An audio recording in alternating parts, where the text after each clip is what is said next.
Welcome to AP news 5.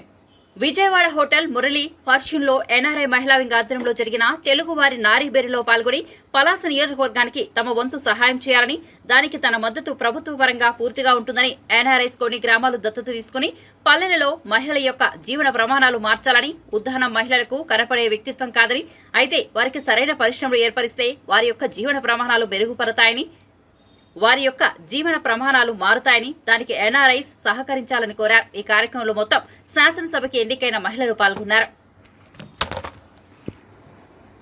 2022 Boston ఈసారి మీరు personal గా ఇండియా రావాలి. మీరు అక్కడ ఉండి ఫండ్స్ పంపించడం కాదు, మీ ప్రతి ఒక్క ఊరిలో కనీసం మీరు 1 month ముందు వస్తే ఒక్కొక్కరు ఒక 1000 మెంబర్స్ నైనా ఓట్లు వేయించగలరు. ఎందుకంటే ఇక్కడున్న మేము మాట్లాడిన దానికన్నా, అంటే ఒక పార్టీలో ఉండే మేము లీడర్స్ మాట్లాడిన దానికన్నా, ఒక సక్సెస్ఫుల్ లైఫ్ ఎక్కడో అమెరికాలో గడుపుతున్న మీరు మీ ఓన్ టౌన్స్ వచ్చి మాట్లాడితే చాలా మంది యూత్ ఇన్స్పైర్ అవుతారు. ఎందుకంటే మీకు పాలిటిక్స్ అవసరం లేదు. కానీ రాష్ట్రంలో చంద్రబాబు నాయుడు గారి వల్ల ఒక 10-15 years బ్యాక్ 2 రాష్ట్రాలు కలిసినప్పుడు ప్రతి ఒక్క ఇంటి నుంచి కూడా ఎన్ఆర్ఐ ఉన్నారు. ఆ రోజు ఆయన ప్రోత్సహిస్తేనే ఈ రోజు మేము స్టేజ్ లో ఉన్నాం. మళ్ళీ యువతకి అలాంటి ప్రోత్సాహాలు కావాలంటే చంద్రబాబు నాయుడు గారు ఆంధ్రలో రావాలని మీరు చెప్తే మాకన్నా కొన్ని లక్షల మంది ఇన్స్పైర్ అయి వింటారు అన్నాం. అదే ఈ రోజు అనిపించింది. ఎందుకంటే ఉద్దానం ఆడపిల్లలకి ఆధారం. అలా కాకుండా ఈరోజు జీడి పిక్కల నుంచి ఎన్నో రకాలుగా మన పెర్ని అనే ఒక డ్రింక్ కానీ యాష్ నుంచి చాలా రకాలుగా చేయగలం. చిన్న చిన్న కుటీర పరిశ్రమలు, దాని మీద ప్రాజెక్ట్ రిపోర్ట్స్ తో నేను రెడీ అవుతున్నాను. అలాగే మా సైడ్ పాల వ్యాపారం ఎక్కువ చేస్తారు, దాన్ని ఎలా మనం డెవలప్ చేయాలి. ముఖ్యంగా ఈ జీడి కొబ్బరి కాకుండా ఇంకా వేరేది ఆలోచించట్లేదు. ఎందుకంటే వారికి ప్రోత్సహించే వారు లేరు. అక్కడ ఒక వెజిటబుల్ వాళ్ళకు కూడా మనం పంటలు పండిస్తే ఆ పంటలు పక్కనున్న విశాఖపట్నంలో ఎంత ధరలు ఉన్నాయో మనం చూస్తున్నాం. ఇలా అక్కడ ఉన్న ఉమెన్ కి సంవత్సరం పొడుగునా ఉద్దానం మహిళలకి ఆదాయం చూపించగలిగితే, ఒక ఉమెన్ ఎమ్మెల్యేగా నాకు ఇచ్చిన 5 సంవత్సరాలు నిజంగా నేను వారికి సేవ చేసినట్టే. మీ సహకారంతో దాని మీద ప్రాజెక్ట్స్ చేసుకొని మేము ముందుకు వస్తాను.